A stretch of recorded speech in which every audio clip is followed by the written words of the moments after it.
The older I get, the more I wish I could just sit down and enjoy the speakers. After all these years, I think I've done my bit. Last time I was here was 1997.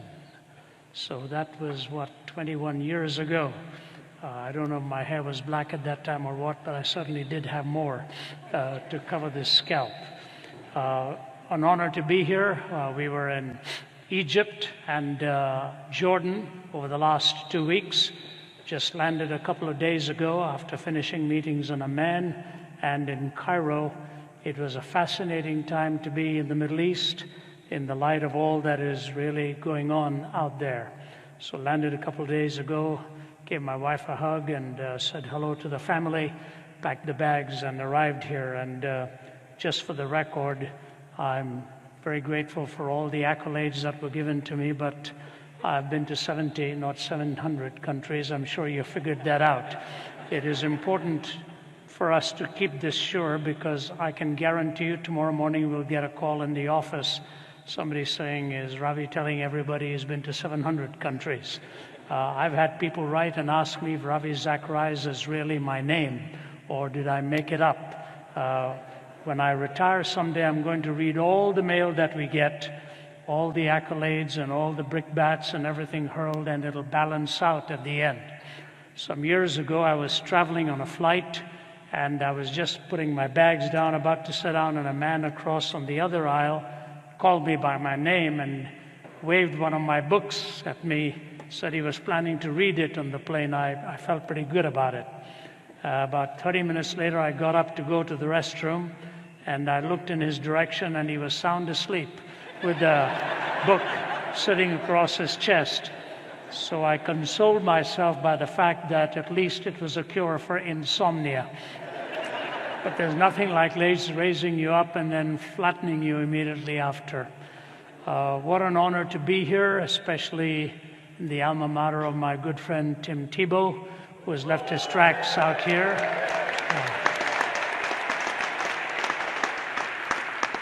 Maybe I'll end now and tell my wife it ended up with an ovation and I can leave. But Tim Tebow is a good friend of mine indeed, and we do stay in touch. And I thought I'd mention the connection in case, looking at me, you could see the same build that he and I had. A friend of mine used to tell me at college that my muscles are like gold, hard to find. Now that was just a joke, but my wife was serious one day. My wife's from Canada. They have a very subtle sense of humor in Canada. So I was giving her a nice big hug, and after I gave her a hug, she felt my arms and she said, I want to tell you something. You really have the arms of a thinking man. Talk about a body slam, you know. And I looked at her and told her I'll do my best to develop the body of a non-thinking man. And she discouraged me for that too. All jokes aside, humor aside, thank you for coming out tonight on this weeknight. Nice to see a nearly full house. And to my friend Bob Shetler, thank you, sir, for all your hard work. And to President Fox and your leadership team, with all the things you have to do today, the fact that you are here and taking in this session is a real honor and a distinct privilege for me. Even though I've done this now for nearly half a century, it's always a nerve-wracking experience. You never feel any more at ease. You're always all tensed up because one wrong word and you could be in trouble. So I am honored and thankful that you would pay us the respect of coming to give us a hearing, especially taking ideas from our book, Jesus Among Secular Gods. It was years ago, as I was reading Malcolm Muggeridge, I remember this comment that he made. He said, it is difficult to resist the conclusion that 20th century man has decided to abolish himself. Tired of the struggle to be himself, he has created boredom out of his own affluence, impotence out of his own erotomania, and vulnerability out of his own strength. He himself blows the trumpet that brings the walls of his own cities crashing down, until at last, having educated himself into imbecility, having drugged and polluted himself into stupefaction, he keels over a weary, battered old brontosaurus and becomes extinct. Fascinating insight from a man who observed culture, who himself had been through Russia and many other countries as a journalist and began to see where history was really going. It was Aldous Huxley who said, "We are living today not in the delicious intoxication of the early successes of science, rather in the grisly morning after, to see that what science may have actually done is to introduce us to improved means in order to obtain hitherto unimproved or rather deteriorated ends. What all this knowledge may have actually done is to introduce us to improved means to obtain deteriorated ends." My education and life has not been anywhere near as formal as I would like it to have been. I wish I had been to more institutions and studied under some of the finest minds, but most of my education has come from sitting across a dining table and listening to people within the framework of their own culture, talking about the struggles and the vicissitudes of history that they have had to encounter, and the pain and the agony through which many of these civilizations have emerged. When you go to a nation like Lebanon today, where 1/3 of its people in this country, once upon a time called the Pearl of the Middle East, when you sit down after a meal, what you're listening to is questions like this: what do we do with over 1 million refugees from Syria? You go into Jordan and you see hundreds of thousands of refugees from Iraq, hundreds of thousands of them from Syria, and one man who's working with these folks, trying to find home and succor and sustenance and food, sitting around a table there that afternoon, said to us, "We are suffering from what I call compassion fatigue. We no longer are able to dig deep enough to have the proper response to the misery with which we are living." Why present all of this at the beginning of a talk? It is because, ladies and gentlemen, we had dreamed somehow from the romantic poets that man was being born again, that the 20th century would usher in some kind of a utopia, that all of the ambassadors in the United Nations would get together, and the more capacity we had to communicate, the greater the prospect of peace there would be. Instead, even in the last 24 hours, scientists have moved the clock one more point closer to a doomsday scenario. Whether it ever happens or not, who knows? But the fact is that the handwriting is on the wall, and our capacities are nowhere near in proportion to the character that will be demanded if we are to make this world a better place. We are living in extraordinary times. And one of the main reasons I keep going, even in the 7th decade of my life, where I could comfortably say, after 5 decades of travel, time to spend time with the family, time to be at home, time to give the body some opportunity to recuperate. But I'm a man living with a passion and a conviction that the answers of Jesus are more needed now than ever before in the 5 decades of my traveling back and forth presenting answers to people.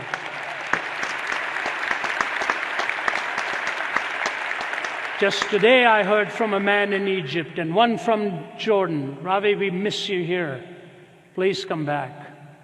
I'm just one, you are many." And the Lord raises up more and more with the positive answers that we can give. What are the questions? How do we deal with the struggles such as now? And I'm so grateful to be teaming up with my colleague Vince. He's been such an inspiration to me, much more qualified than I am really to be addressing these issues. And as I team up with these younger minds, my hope grows steadily. And as I see you here, you wouldn't be here, most of you at least would not be here, if you didn't have at least an iota of interest in listening to what the answers are amongst the secular gods that now dominate the landscape. We are looking for at least one thing: coherence, within and without. something that will put our lives together on the inside so that we don't live with this dissonance and disconnect within our own thinking. And hopefully in the diversity of people and cultures and ethnicities, we can learn to live peaceably with each other. Starting in the 1970s, Daniel Yankelevich, the social theorist, said this: culture is an effort to provide a coherent set of answers to the existential situations that confront all human beings in the passage of their lives. Culture is an effort to provide a coherent set of answers to the existential situations that confront all human beings in the passage of their lives. But a genuine cultural revolution then is one that makes a decisive break with the shared meanings of the past, particularly those which relate to the deepest questions of the purpose and nature of human life.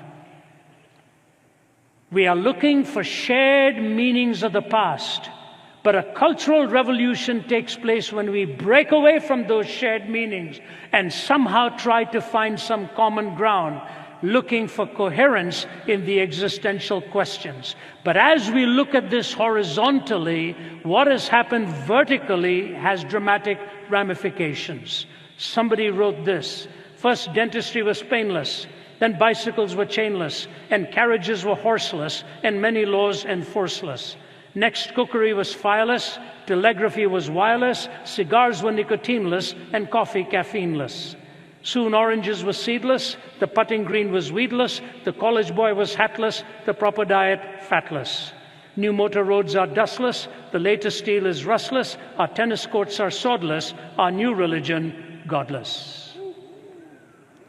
So trying to find answers on this horizontal axis while losing connection with any transcendent perspective has become the biggest challenge of our times. Now here it is, in the West we are really wondering if this person we call God really has any answers for us. You go to the Middle East today and there's the highest rate of turning away from the faith of their fathers and the largest number of atheistic-minded young people today in that part of the world, because they say religion has actually stolen from them their future and created havoc in the midst of those settings. It's fascinating to see two things. Number one, are we going to find any answers? And number two, religion alone is not going to give us the answer, especially if it is enforced and politicized. We cannot find answers in that kind of enforcement. What happened? I think three moods took place beginning from the 70s. I will go through them very quickly, and after that, Vince will join me on the platform and Joe will moderate as we take your questions. The three moods that took place, I deal with some of this in the book, is the mood of secularization, pluralization, and privatization. Each one of these are noble in their intent, but the side effects have been rather drastic and in many ways unwelcome. What is secularization? We have sociologists who have wonderfully described and defined these for us. One of the most famous of them, writing in the 70s, defined secularization as the process by which religious ideas, institutions, and interpretations had lost their social significance. A process by which religious ideas, institutions, and interpretations have lost their social significance. In other words, it meant to bring religious ideas, institutions, and interpretations into the social fabric is no longer considered a legitimate option for us. We feel it is bringing to bear some kind of a dictatorial idea or ideology into a secularized society. Now, let me say this right from the beginning. I believe the process of secularization and secularism is the logical need for any government by which to manage a diversity of cultures. You institutionalize religion or you politicize religion, and both politics and religion lose their way. That's certainly half of the truth. But having said that, there's an implicit danger in that blanket statement. If you look at what religion did to politics in Germany, in France, in Russia, in the Middle East, and yes, even in my homeland of India, you see it has created more tensions and more distinctions between the people, those who do not want to abide by the mainline thinking of whatever is proposed. But if you take ethics away, you take a supervening moral reasoning away, what answers do we find then in having explanatory power for what is right, what is wrong, what is good, and what is bad? Let me explain this to you in very drastic terms. A few weeks ago, we were in Iraq. We were mainly in Kurdistan, but also went into Mosul. The devastation that has been created at the hands of ISIS are beyond description.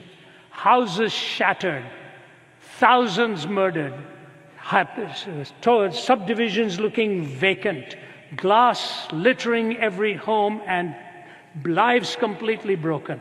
As we were driving, we couldn't do that today, as some of them have made their way back. But I remember as on the last day, we were taken for lunch by a young Iraqi man, very solidly built.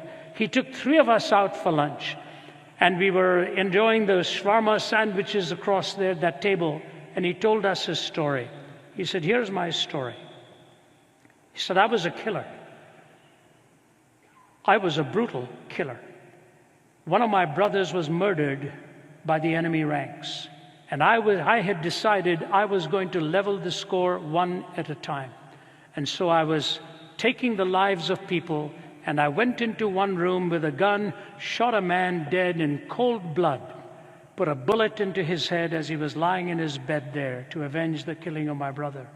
Unknown to me, his 4-year-old son was lying next to him.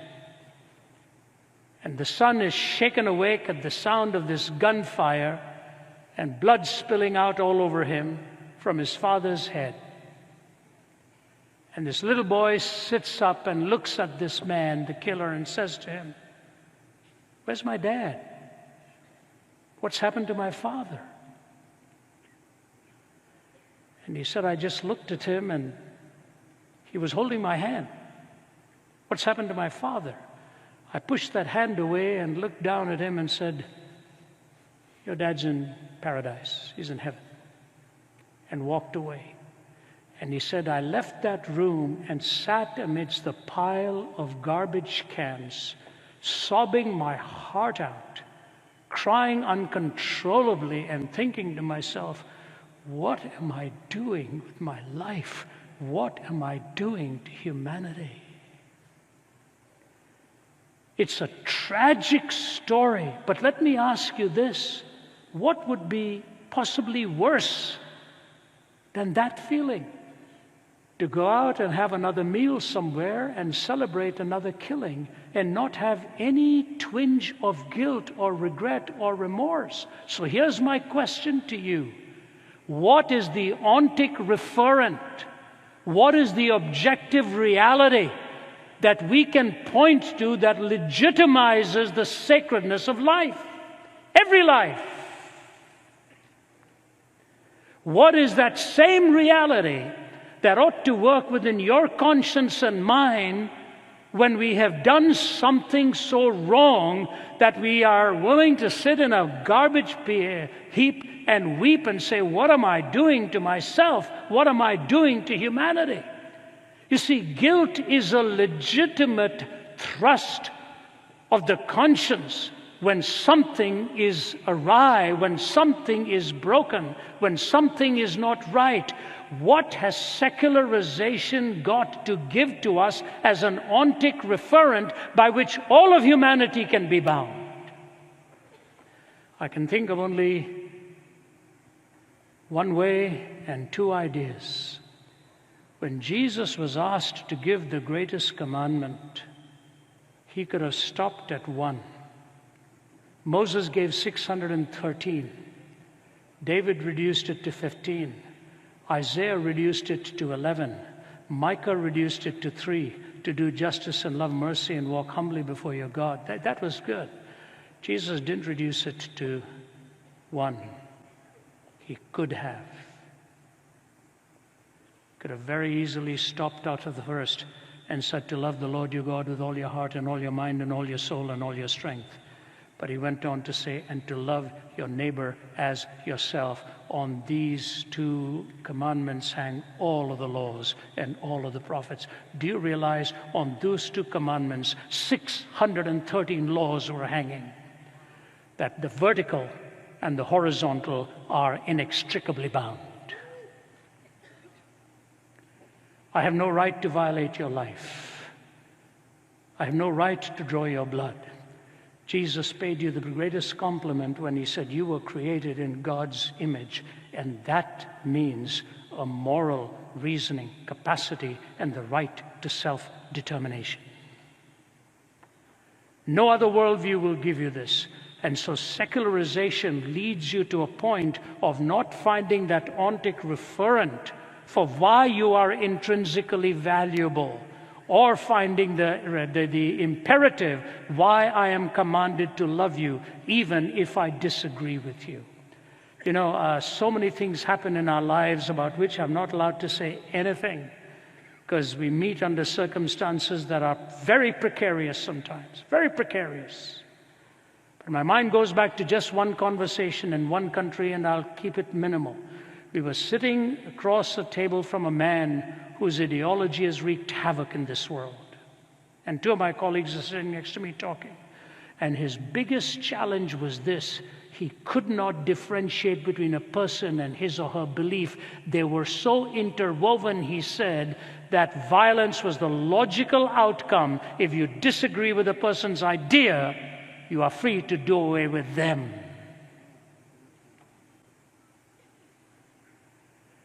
A 2-hour discussion on just that Jesus comes into the world to lead us from error into truth, but to always love the person, never to devalue the person. And the man sitting across discussing with us had no way to differentiate between the two. The way to solve this world's problems is get rid of the people who hold the ideas you don't like. Fascinating to see how impassioned he was about his belief and the answers that we were trying to give. Secularization is a great idea as a general rule over against the diktat of religion. But I'll tell you what, if secularization does not find the transcendent ethic and the value of every human life, it will lead to ultimate slaughter and a society that does not have any remorse or any guilt or any shame. You show me a human being who never has any remorse, I will show you a monster. Secularization takes away the grounds for moral reasoning in absolutes, and certainly grounds to treat your fellow human being of intrinsic worth. So we moved to the next mood that came around, and that was pluralization. Pluralization is where the sociologists tell us is a competing number of worldviews that are available to its members, and no worldview is ultimately dominant. A competing number of worldviews available to its members, and no worldview is ultimately dominant. What happens when that takes place? You may come from a different culture to me. My wife, as I told you, is Canadian and I'm Indian. And you know, in India we refer to ourselves as Dharti ke Aadmi, people of the soul. And there is a song that was very popular in India. It said, Mera juta hai Japani, patloon Englishstani, sar par lal topi Rusi, phir bhi dil hai Hindustani. So my shoes may be Japanese, my trousers English, my hat may be Russian, but my heart is still Indian. You can't take that out of you. You can take the person out of the country. You can't take that ethnic reality out of their soul and out of their heart. And so we see values that come from completely different backgrounds. We think only of the problem of racism. The problem of racism is symptomatic of value differences that come within the heart, even of cultural and ethnic differences. But we go back to the same question. If secularization takes away from you the ontic referent for guilt and shame and moral reasoning, pluralization has a problem where we really don't have the ability to arrive at how to get along with each other. Peter Berger did seminal work in this field, and I had the privilege of interviewing him one day on a radio program. Here it is. I want to anchor this and move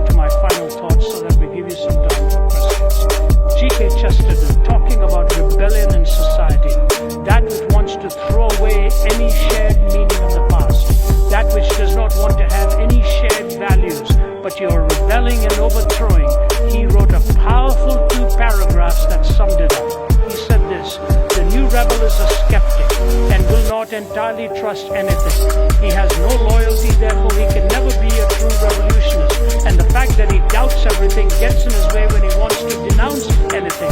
For all denunciation implies a moral doctrine of some kind. And the modern skeptic doubts not only the institution he denounces, but the doctrine by which he denounces it. So he writes one book complaining that imperial oppression insults the purity of women. Then he writes another book, a novel, in which he insults it himself. As a politician, he will cry out that war is a waste of life. Then as a philosopher, that life itself is a waste of time. A Russian pessimist will denounce a policeman for killing a peasant, then prove by the highest philosophical principles that the peasant ought to have killed himself. A man denounces marriage as a lie, then denounces aristocratic profligates for treating it as a lie. The man of this school goes first to a political meeting where he complains that savages are treated as if they were beasts. Then he takes his hat and umbrella and goes on to a scientific meeting where he proves that they practically are beasts. In short, the modern revolutionist, being an infinite skeptic, is forever engaged in undermining his own minds. In his book on politics, he attacks men for trampling on morality. In his book on ethics, he attacks morality for trampling on men. Therefore, the modern man in revolt becomes practically useless for all purposes of revolt. By rebelling against everything, he has lost his right to rebel against anything.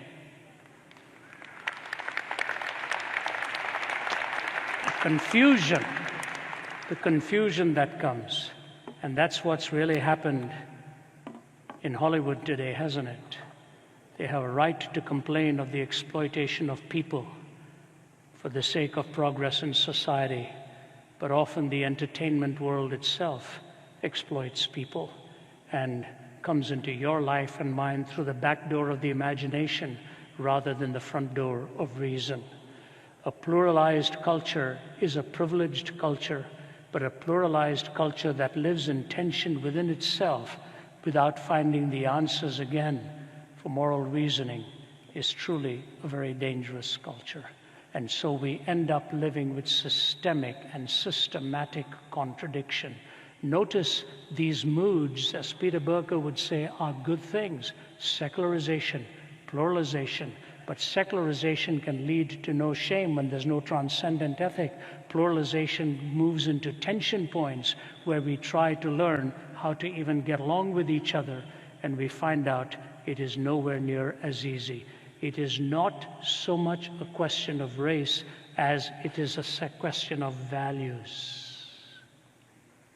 The values that we hold shape what you and I are. Values come out of convictions. Foods and colors come out of opinions. You can change your opinion with time, but you cannot change your conviction without changing who you are. And so pluralization has a wonderful privilege of living together with other people. But what is the worldview that is going to be dominant if we in the West are to survive? I remember when I arrived in Canada, I was 20 years old, and it was 1966, and I was living in Toronto, Canada at that time, and watching culture on a change. I was a new follower of Jesus Christ, from having tried to take my own life at 17 to the new meaning and purpose he gave. I was working in the hotel industry. That's what I was preparing for in a career in the future, the hospitality world. And I would leave the hotel at about 2 in the morning, and I would see things happening there night after night, late hours, and I'd say to myself, I hope I never take on the habits that I'm watching take place. I hope I never lead such a reckless life in what I see happening. And it was a shock to my system to find out how many customers sitting by the bar room at 11 or 11:30 at night would start talking about how lonely and desperate their living really was. How desperate they were in trying to find hope and meaning. See, secularization breaks down shame. Pluralization breaks down reason. It leads me to my final thought. So what are we told in the West? Privatization. As Peter Berker reminds us again, that your religious life, your religious convictions, your spiritual convictions should be kept in private and never brought into the public sphere. And that's exactly where life breaks down and life becomes empty and meaningless, when your values are to be told you must keep them in private, but don't bring them into the public arena. We are living this fragmented, disjointed existence. And so I want to close with one particular thing here and tell you what is the greatest struggle that we really have.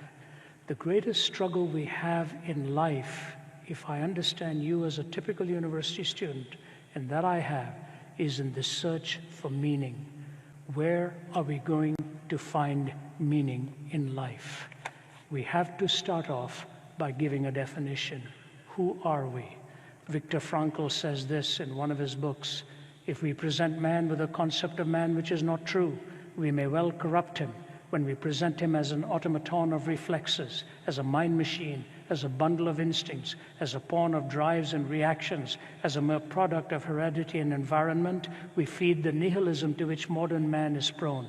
I became acquainted with the last stage of corruption in my second concentration camp of Auschwitz. The gas chambers of Auschwitz were the ultimate consequence of the theory that man is nothing but the product of heredity and environment, or as the Nazi liked to say, of blood and soil. I'm absolutely convinced that the gas chambers of Auschwitz, Treblinka, and Majdanek are ultimately prepared not in some Ministry of Defense in Berlin, but rather at the desks and in the lecture halls of nihilistic scientists and philosophers. It was not prepared in the Defense Ministry, what happened in the Holocaust. It came from the desks of faculty and professors of nihilistic scientists and philosophers. Powerful statement. And so as I so respectfully look at your faculty, bumped into one of them on a flight last night while I was flying in, came and greeted me and welcomed me and said, "So glad you're coming to our campus." Faculty members have a huge responsibility in our time, training young minds like yours to tell you who you really are, because of the desks and philosophies can be given to young minds that show them they have value and intrinsic worth. Think of what is really going to be the difference that will make. Let me give you one illustration, give you a last quote and illustration, I'll be done. In 92, I was, I think it was 92, three visits, but one of them was in what is the former Soviet Union now. What was the former Soviet Union, and now and all to the balkanized state that we have. A general by the name of Kirshen invited me to speak there. After all these years, I made connection with him in the last month, and he sent me a beautiful letter inviting me to come back and visit. While I was speaking at the military academy there that he invited me to speak at, they were all atheists as professors, all of them, and their questions were pointed, poignant, harsh, tough. My wife on one side, my colleague on the other side. One of the things I shared with them shook them, and the professor and the general and I talked about it again as I went over the story with him. It's so long ago, I forget the sequence in which it happened, but the story that brought him to tears was this. They were trying to defend all of their ideology and all of their philosophy, and I was talking about how atheism ultimately will kill values in a nation. And I told them of Joseph Stalin, how he viewed people. A foreign dignitary had come to visit him and looked at him and said, "How long do you plan to keep torturing your people and think they will follow you?" Stalin never answered the question. He called the waiter and asked him to bring a live chicken to him. Stalin took that chicken, clutched that chicken, and started to defeather that bird. While it was struggling to break free from him, he was denuding it. And finally, completely denuded, while this dignitary was looking on, he took that denuded bird and put it down on the floor, took a piece of bread and walked away. And the chicken hobbled over towards him and nuzzled between his trouser legs. And he bent down with a piece of bread, and the chicken pecked away at it. He said, "Madam, do you have your answer?" He said, "I tortured this chicken. It will follow me for food the rest of its life. People are like that chicken. You torture them, they will follow you for food the rest of their lives." He obliterated 15 million of them. I kid you not, the general's lips began to quiver. And I said to him, General, your greatest need is the same as my greatest need. I need a heart that needs to be changed so that I will love God and love my fellow human being. You have the need for Jesus Christ to change your heart. He's the only one who's big enough to change it. I had the privilege of praying with that general. And as he writes back, he doesn't speak English. We are always using an interpreter. Through one of my interpreters, he wrote back. He said, I have a small apartment. I've never forgotten you. Please come and visit me again. I'd love to have you here. I can't have you stay with me. My apartment is so small, but I have never forgotten you. Let me close. The man who killed the man lying next to his son lives in Iraq today. And after he took us out for lunch, my colleague was with me as we had that lunch, and he told the story. He said, I sat in that garbage heap, sobbing my heart out, so upset. And I tried to sleep, but every time I fell asleep, I had a dream. And in that dream, I was seeing Jesus, and I was even angrier than before, inviting me to come to him. This is his story. This is his story. 3 times in that same garbage heap, he says, Jesus comes to me in a dream. He said, I was angry first, gave my life to Jesus Christ. Now he works at a hospital in Iraq, binding the wounds of the broken and helping people get better and get well. The heart has been so dramatically changed for this man.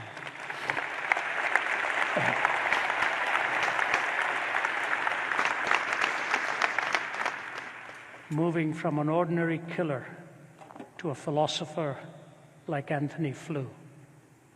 When I was studying in the 80s, Flew was the big atheist. You had to read everything Anthony Flew wrote. And as he comes to the tail end of his life, he starts a search for God again. And what does he say?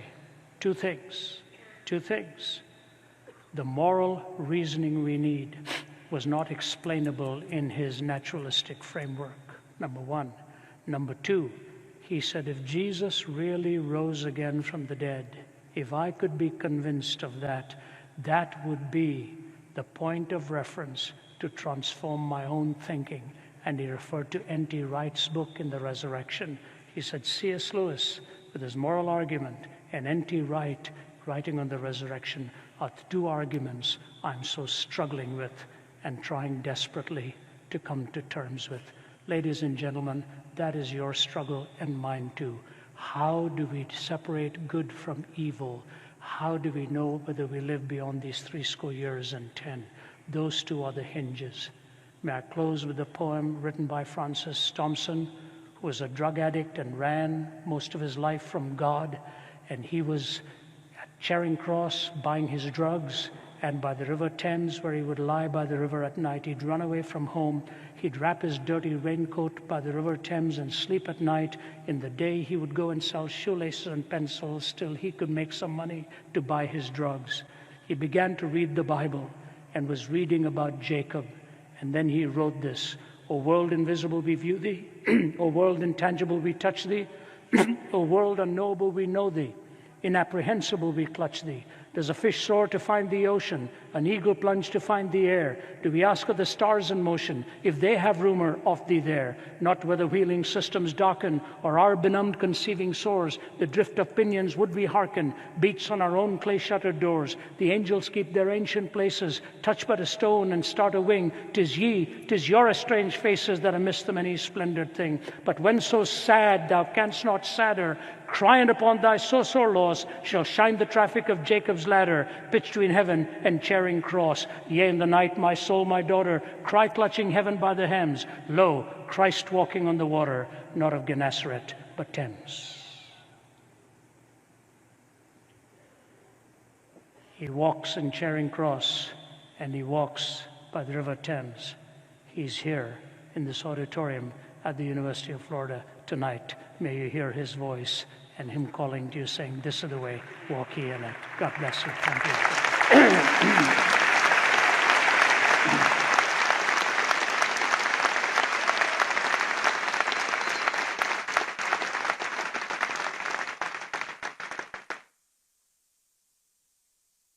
Thank you so much, Ravi. For those of you hoping for a matching New Jersey accent to go along with Vince's, I'm very sorry to disappoint. There are a lot of people here who are hungry for answers, and we've had so many questions coming in. So we will be moving into a time of Q&A now, which is great because it means I can finally take my revenge on Vince for all the ways that he publicly embarrasses me. And just to clarify, when Vince said that once we got married, he took up golf for my sake, what he actually meant was that he took up surfing, and typically in shark-infested waters. But if you'd like to submit a question, you can do so online by going to pigeonhole.at if you haven't already, and then keying in our event passcode, which is UF18. That's UF18. And just a reminder to please keep your questions clear, concise, and relevant to tonight's discussion. And also a reminder that we will be prioritizing questions from the perspective of seekers and skeptics. Okay, so we've had so many questions come in, so we're going to move to our first question of the evening, which a lot of people have already been voting for. And the question is this: what is your answer to the absence of free will? If God created every fiber of our being, every atom, every impulse, did he not also create sin? Did he not also create Satan and his actions? Let me go first, and then Vince will give you the substance of it. I'll take a stab at that. If the question is to hold together every assumption that is in that, what is the purpose of God doing that? Then, of course, I'm assuming you also are wanting God to remain in the paradigm and that he is the creator of the universe and your life and mine. When you know that an infinite, perfect God has created you and me, there are only 4 possibilities of God and creation. Number 1, that God would create nothing at all. Number 2, where he would create a world where there was no such thing as good or evil, an amoral world. Number 3, where he would create a world where we would only choose good. Or number 4, create this world where there's the possibility of good and evil with the freedom given to us. No creation, amoral world where we would only choose good, or create a world like this where he has given us the freedom to choose good and evil. This is the only one of the 4 worlds in which love is possible. If love is the supreme ethic, and love is the ethic towards which and the longing towards which we all strive, this is the only one of the 4 possibilities in which love is given to us as a legitimate possibility. Let me give you the illustration from a child and then move into some philosophical extensions of that. You know, when you are a parent, you look at life very differently than before you raise your first child. Then when you're a grandparent, you look at it even more differently than you did when you were a parent. When you're a parent, you are so preoccupied with the worries and the fears that your time is given over to that stress, dissonance. When you've got grandkids, the wonderful thing is somebody else does the worrying, and you can just hug and hold and say goodbye at the end of the day and get your life back again and get your house back again. I don't know why a country musician has not yet written a song about this. As soon as they go, you get your house back, you get your toys back, you get everything back. You know. But I watched my grandkids. G.K. Chesterton said he learned more from observing children than he ever did from studying philosophy. My 3.5-year-old grandson, Jude, who is now 6, he's a guy with an amazing vocabulary. I don't know where he gets it from, but he's got it. He's the guy who dangles his feet at the table and looks across the table and says to you, Papa, well, he's 6 now, so he was about 5, when he looked at me and he said, Papa, what is the meaning of sophomoric? Who's teaching this guy? Where is he getting all of this from? So when he's 3.5, he's a wee little tyke. Sweet little boy, precious little guy. And his mother had lost her car keys. and she's looking all over the place and can't find it. She pauses. Her daughter Naomi slaps her forehead and says, "I must be losing my mind." Jude comes and stands in front of her and said, "Mommy, whatever you do, please don't ever lose your heart, because I'm in there." Tell me, where does he come up with something like that? The longing to look at his mother and say to her, "Don't ever lose your heart, I'm in there." Love is the craving of the human heart to belong in the sacredness of trust and a relationship. And that is what you long for and I long for. God, in giving us freedom, gave us the greatest possible gift we could ever have, with the greatest possible vulnerability at the same time. And once you know him and follow him and love him and enjoy his love, you will realize that for the sake of love and for the sake of that relationship with you, he gives you that freedom. And there are only two kinds of destinies that you have. You can bend your knee to God, said C.S. Lewis, and say to him, "Your will be done."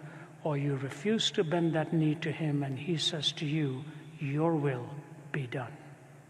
If you really wish to enjoy the freedom of what this gift is all about for creativity and all, then this is the world that gives you the possibility of love and the beauty of the sacredness of a relationship.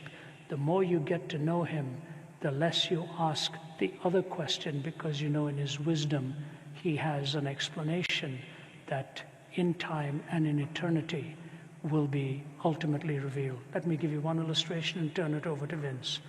You take your 2-year-old to a doctor for an injection, and the doctor is about to jab that needle, and the 2-year-old starts screaming and sits at the back of the car, and on the way back says, "I don't understand my mother. She brought me here for him to jab this in my arm. Not only that, I saw her paying him for doing that to me." And then comes a few years that go by, and there's a disease stalking the land, and that little one has grown up and said, "If my mother hadn't done that, I would be a victim for what exactly is plaguing the country now." Time is a necessary component for understanding the big picture. I have no doubt God gives us the big picture when we say, "I now get it." That is my brief answer to you. Thank you.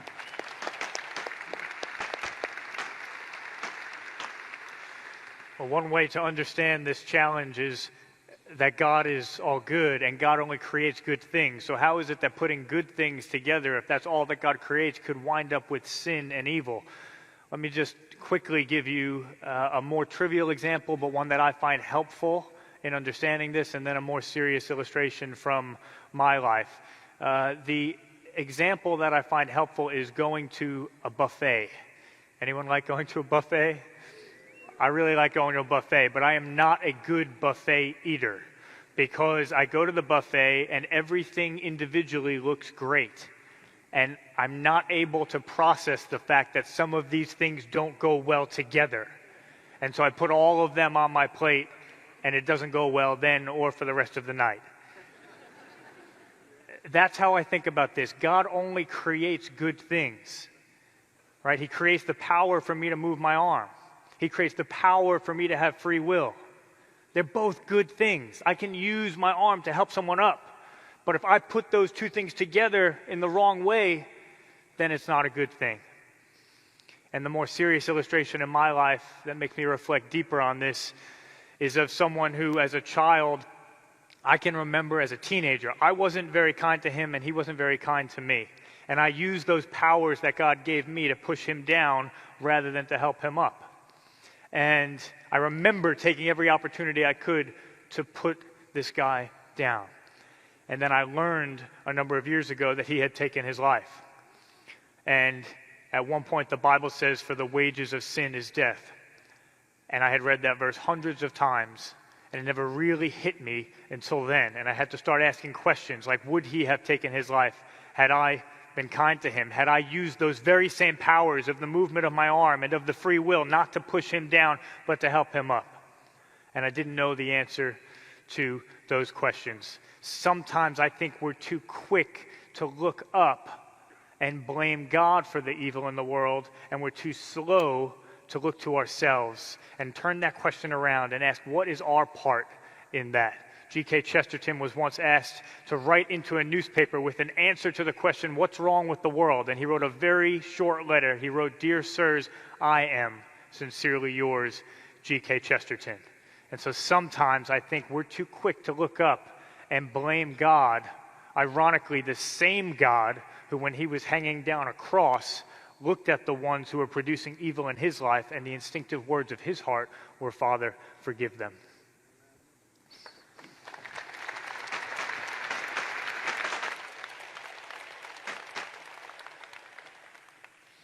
Thank you. We've had a lot of questions coming in about hell, so it would be great if you could answer this one for us. If God is just, then why give the eternal punishment of hell for temporal sin?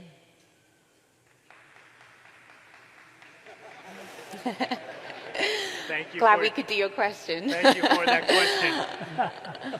It's a really good one, and not just the question about hell, but that idea of eternal punishment for temporal sin. I see that distinction in your question, and it makes it a harder question, and I appreciate that. Let me start off, if it's all right, because I can continue on from what I was saying. I think sometimes we vastly underestimate our sin and its consequences in this life. You know, sometimes when I try to explain the idea of sin to people, they want to say to me, well, really, you're exaggerating. You're not too bad. It's not like you've killed anyone. Well, I just told you that story of the guy from my childhood who went on to commit suicide. So if you ask me that question, have I killed anyone, that's actually a much more difficult question for me to answer than you might think it is. And then what are the consequences of the way I use my free will in his life, him taking his life? What did that do in the context of his family? What will that do in the context of the future generations to come? It's sobering to think about that. You know, sometimes I can look back on my life as a teenager right now and say, man, I thought at the time that was no big deal, but the reality was that was truly terrible. Well, any progress I have made in life, it's about that much. Imagine how far along this path God would be. Imagine if the standard is not someone you see on the 6 o'clock news who has done something worse than you so you can feel better about yourself. What if the standard is a perfectly holy God? A perfectly holy God who loves each one of us. What would our sin look like from his perspective?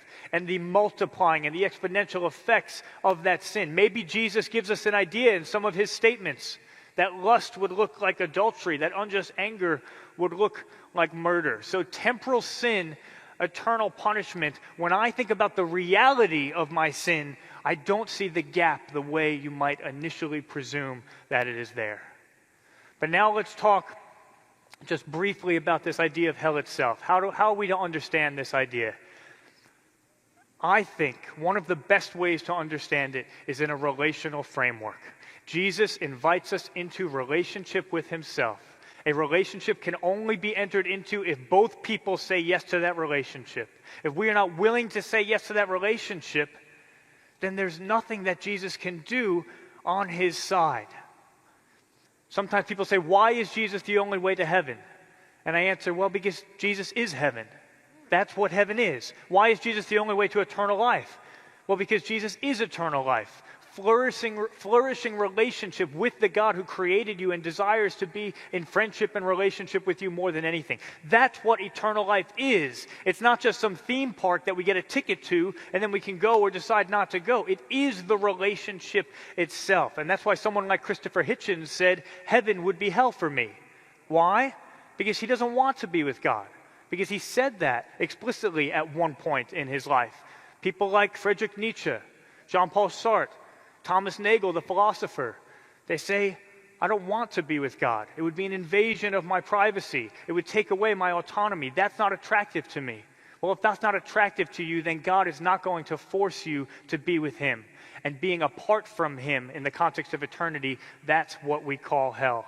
It's interesting that the Bible uses a phrase when it refers to hell at times. It talks about weeping and gnashing of teeth. That may seem like a very harsh phrase to you, and it always did to me as well. But in my family, we've dealt with a lot of estrangement. At one time, 2 uncles of mine, they didn't speak for about 7 years. But I have a vivid memory of the 2 of them being at a wedding together. They both had to be at this wedding. They had to be in each other's physical presence and yet relationally estranged. And you know what I saw on their faces?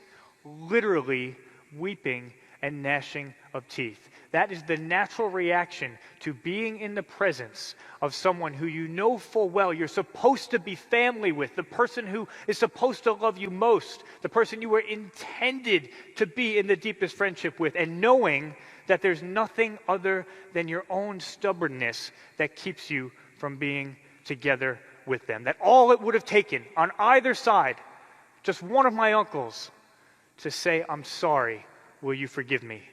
And that relationship would have been restored. And it is the same with God. He will not force that upon us, but if we will just say, "I'm sorry," there is nothing he desires more deeply than relationship with each one of us.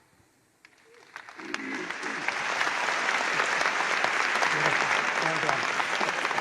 You know, it's fascinating when we're asked questions like this, we ask them of ourselves too. We often think of these questions and struggle with it. When you read the story of the younger son going out and squandering all the father's wealth and returning, there are always surprises in Jesus' stories. In fact, many of you may know the name of Nabil Qureshi, who passed away, my colleague. He and I were in the process of co-authoring a book. And with Nabil gone, Abdul Murray has taken that role now, and he and I are writing a book on the whole life of Christ through Eastern eyes.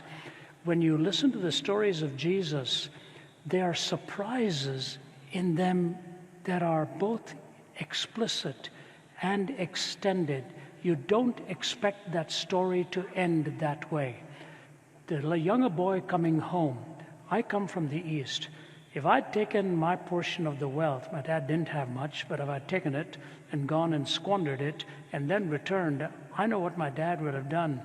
Tell him to come right here and fall on his face, and I want to talk to that boy. But the story surprisingly ends in 2 ways you don't expect.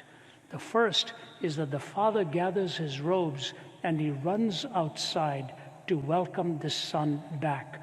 That's the grace of God extended in the gospel message, which is very unique. Please hear me now. In every other worldview, salvation is earned. Your good deeds have to outweigh your bad deeds. Your righteousness has to exceed your unrighteousness. Your karma has to be paid. Only in the gospel message is salvation a gift, the gift of grace, unmerited by you. So the Father comes out. The Father comes out to receive the Son. That's a surprise in the Eastern story. But there's a second surprise. There's an older brother who's pretty upset. He said, "What's this? I've been here all along, and he's the boy who's getting the party. What do I need to do?" You see, he's the one who had never enjoyed the love of the Father, even though he lived under the same roof. He never got to break free from his own selfishness to enjoy the love of the Father. I say to you, to somebody who doesn't want God, even heaven would be hell for that person. Goodness would be an angering thing to the individual. All I can tell you is this: if any man comes unto me, Jesus says, I will in no wise cast him out. You have the opportunity to come to him. If you desire not to be with him, he will second your motion, and that is a choice you make for time and eternity. There's a younger boy who repents. There's an older boy who's in the house but never really enjoys being with the dad. You and I can fall into one of those 2 categories.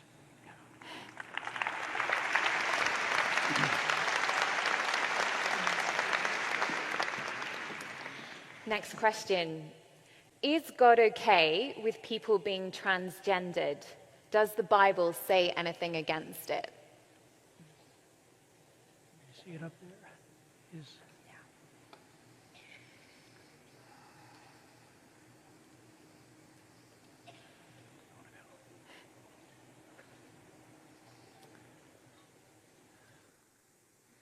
Well, thank you for this question, and I suspect it may be a very personal question for multiple people in the room and watching.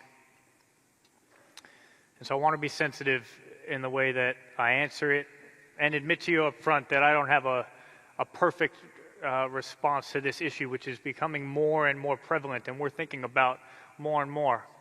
But let me offer a couple of thoughts. One, I want to affirm this feeling of a gap between who we feel ourselves to be and what ultimately we're intended to be, or the way that we are now and the way we feel that we ought to be.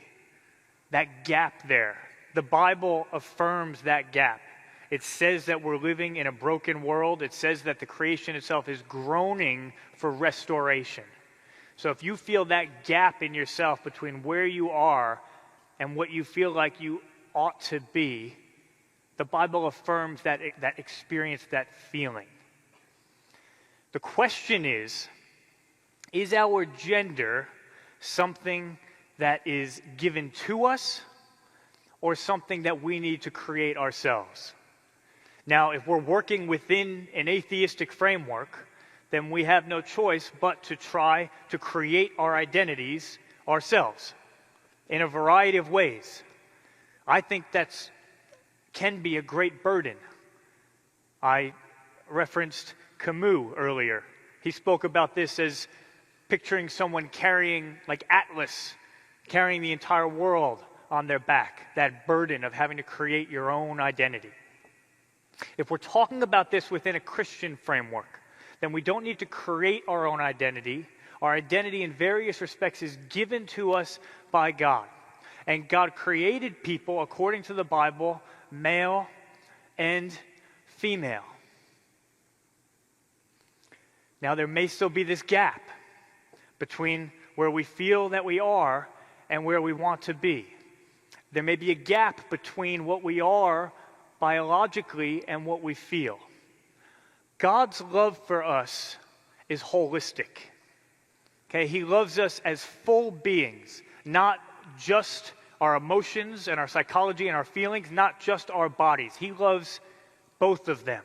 And He's the one, if He exists, who knit us together in our mother's wombs and knows us better than anyone. So He loves us in our physicality and our biology, and He loves us in our emotions and our psychology. And His promise is that there can be restoration and reconciliation for them. And here, I think, is the amazing thing. Why should we trust God? Why should we trust Jesus with something as significant as that in our lives? Well, I think it's because Jesus Himself experienced something of a mismatch between who He was and the body that He was in. Jesus Himself, the incorruptible God, took on a corruptible body. And there was a mismatch there in some sense. And yet, because He was God Himself, He was able to die and then rise again with a redeemed body that was fully restored and fully reconciled. And so why, if you are going through this yourself and you're dealing with it personally and you're saying, this is really, really tough, and what the Christian faith asks of me is really tough, because it's asking me to trust that there can be this reconciliation, this restoration of two things that seem to be part of me, and I don't see how that can happen. Well, the question is there a God big enough and loving enough who can do that? Did that God actually reveal Himself in history? And did He reveal Himself in history in a way that shows us that He understands exactly what you're going through? Because He took on a body that didn't feel right. But He was able to go through that and rise with a redeemed body. And because He knows exactly what it is that you're going through, that's why, if that's true, You can trust him with your gender, with both your physicality and with your emotions, and you can trust that he is leading all of this towards a time where there'll be no more mourning or death or crying or pain. And we forget sometimes what a thin slice of time it is that we live in right now, and how much different things could be one day. But what if it is the case that one day it is like waking up from a dream?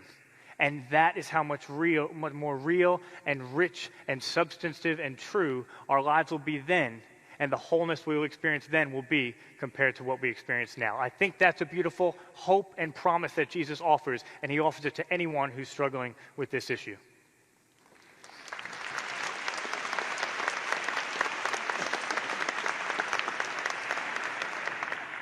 I'll keep my answer brief. I will recommend for you a book by Mark Yarhouse, and it's called Gender Dysphoria. And Mark, in his book, gives us basically the three models with which you respond to such a very difficult question. He calls it the integrity framework, where one may come down upon a person and say, you know, you've got the choice between A and B, and you retain that integrity.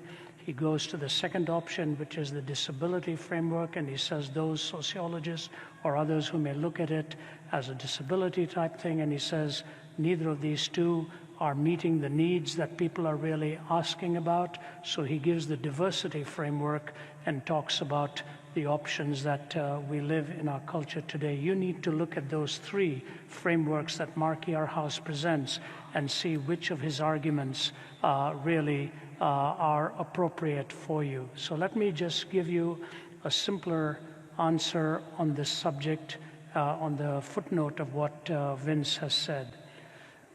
One of the things that we face as Christian apologists is a diversity of opinions on these things, and people who really and genuinely hurt over decisions like these. We know the deep anguish with which people come to talk to us. We've got people on our team who are specifically qualified that address this issue and deal with it from experience in matters that they themselves have struggled with. You know, there's a fascinating passage in the Old Testament when Naaman is suffering from a certain disease, and he comes to see Elisha, and Elisha prays over him and heals him. Naaman the Syrian is shocked that this prophet of Israel has laid his hands on him and made him well. He asks an incredible question and receives an even more incredible answer. Naaman looks at Elisha and he says, I have a question for you. I know who your God is, and I know this is the God I now worship. When I go back home and work for my master, he takes me to the temple, and in that temple he leans on my arm and asks me to bow down with him by the pressure he puts on my arm for me to kneel to. Elisha, what should I do? I knew that question was very sensitive because it comes from my culture in the same way. You're asked to celebrate a festival that is not in keeping with what your own faith is, but many times you're asked by friends, would you like to come to the temple and just celebrate this festival with me? Elisha looks at Naaman and says, go, and God will be with you and will guide you. Elisha doesn't play God for him. Elisha says, go, and God will be with you, and God will guide you. So I just give you one little answer in this. Please ask a question about yourself, not what you are, but who you are. That's the first question. Who am I, Lord?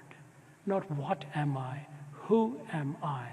And once you gain your identity in him, all other identities can be defined for you as well. He will tell you who you are. And I will just tell you, ask God the question as you read his word, and he will guide you. I will not play God in your life. You lean on him, he will guide you.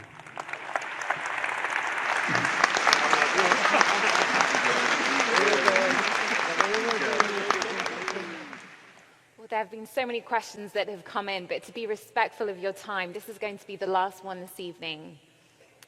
Why do I have to accept someone who died for me if I don't want to? If someone, Jesus, dies for me when I never asked him to, for his own glory, isn't that selfish and prideful?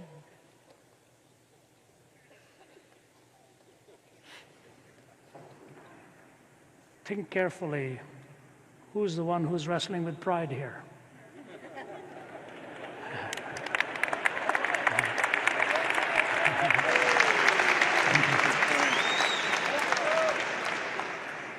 God who is perfect, or you and I who are imperfect? I think, fair enough, it's a great question, and I think it either comes from your heart or it's coming on behalf of somebody else, that someone else has raised this question for you. You know, I was speaking at one of the major universities, and some guy had written an article about me. I don't normally read any articles about myself. I've got enough problems without reading them. And so somebody just told me that some guy had said, your apologetic is very anecdotal rather than argument-driven, it's anecdote-driven. And I said, actually, he's right. We move from story to argument, not from argument to story. I come from the East. And I said to him, do you know what? In your one criticism, you have basically done away with the entire Hindu scriptures, the Gita, which is a story. You have done away with the traditions of Islam, which is the Hadith. They are anecdotes and stories. You think by giving an argument you've solved the problem. And I said, if I say something like this to you, why don't you believe in God? You'll tell me that maybe there's too much evil in the world, and then I'll ask you what you mean. And then you might say, you know, I had a friend who died of cancer at the age of 10 or 12 or something. You go to the anecdote also. You just go to it the other way around in order to illustrate your point. We go to the anecdote to build the argument. And so let me start off with this way. Sin is a capital offense. It's a capital offense. You reject God, and bear in mind, Jesus Christ didn't come into this world to make bad people good. He came into this world to make dead people live. You and I are dead to God. He came to make us alive unto God. He didn't just come to make me a very good person from being a very bad person. The reality is the heinousness of sin. It is so awful when sin becomes evil. Sin in my heart can be isolated in my expression. What is it? It's choosing my own way rather than God's way. But then, if I propagate that sin and multiply that sin, it sort of becomes evil and becomes like a cancer that spreads and destroys the soul. The death of Christ is to tell us a few things. Maybe I could illustrate it this way. I was speaking at the UN some years ago, and they asked me to speak on the search for absolutes in a pluralistic society. And you get about 18 minutes in which to do it, you know. So I told them the 4 absolutes we really look for: evil, justice, love, forgiveness. How do we define evil? How do we define justice? How do we define love? And when we blow it, how do we gain forgiveness? I said, these 4 realities you wrestle with. You talk about just societies as UN ambassadors. You talk about evil nations. You talk about missing your families because you love them. And some of you are going to blow it ethically, and you're going to need to be forgiven. And they're all leaning forward and listening. Evil, justice, love, forgiveness. I said, we're all looking for those absolutes. I said, now let me ask you this. Where is the one place in history where these 4 converged?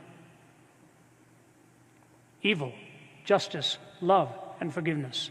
So they converged on a hill called Calvary, where Jesus offered his life, taking all the evil that was there, being a just God, expressing love, and saying, Father, forgive them, for they know not what they do.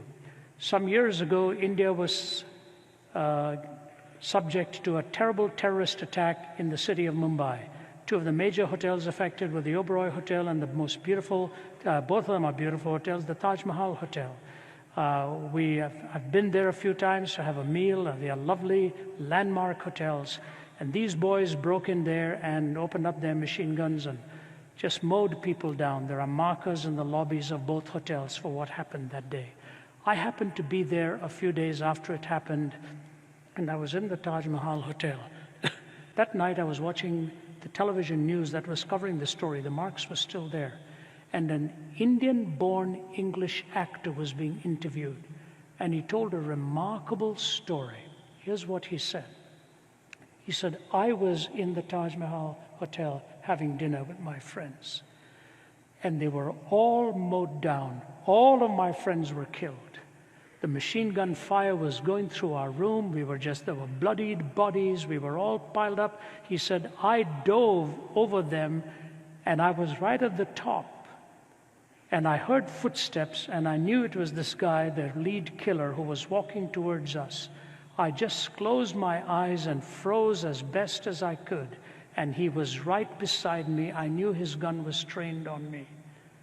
But he didn't pull the trigger. And he walked away. And the interviewer said to him, why do you think he didn't pull the trigger? He said, I don't know, ma'am. I really don't know. I only have one possible explanation, and that is this. I was so covered with the blood of my friends that he took me for dead and walked on to the next table to see who he could kill. In that simple metaphor, I was reminded of a conversation I had with a sheikh in Ramallah. We were talking about all the evils around there, and we were given a chance to ask him one question. I won't tell you what my question was because it was a private meeting, but I didn't like his answer. He's a muscle-bound kind of guy, could have broken me into two very easily. But I looked at him and I said, Sheikh, I may never see you again, but I just want to say to you this. 5,000 years ago, God commanded Abraham to take his son up a hill. I said, please, let's not debate which son. You know that he took his son up a hill. And as the axe is about to come down, God stops that arm and says, don't do it. I said, do you know that story? He said, yes. I said, what else did God say? God, through Abraham, said, I myself will provide. Stop. I myself will provide. I said, Sheikh, 2,000 years ago, a close walk from where you and I are sitting, God kept that promise. He took his own son up that hill, and this time the arm did not stop. And the sheikh was just staring at me. I said, until you and I receive the son God has provided, we'll be offering our own sons and daughters on the battlefields of this world for position and power and land and prestige. He just stared at me. I said, that's all I want to say to you.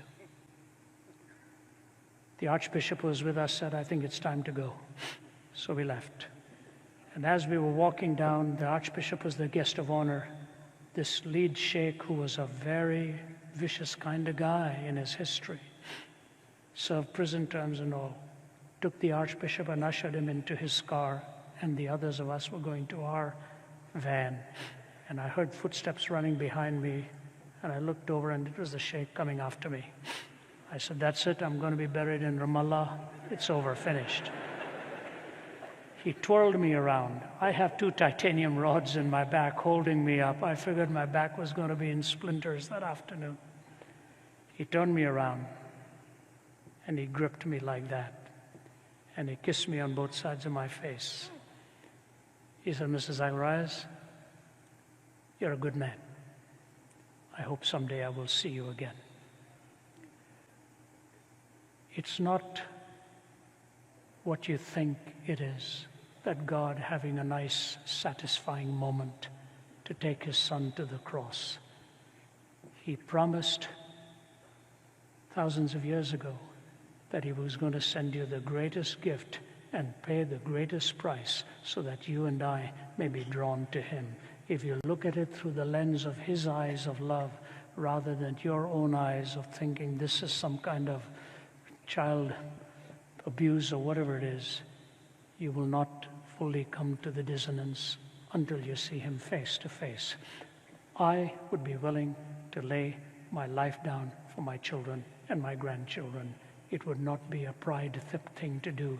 It would be an act of love and sacrifice because of who they are to me.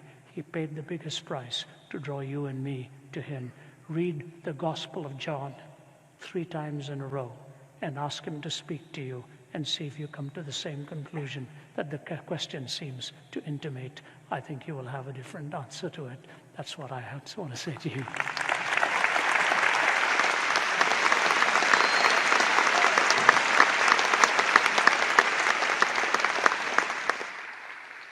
Wouldn't mind seeing the question on the screen once more, if that's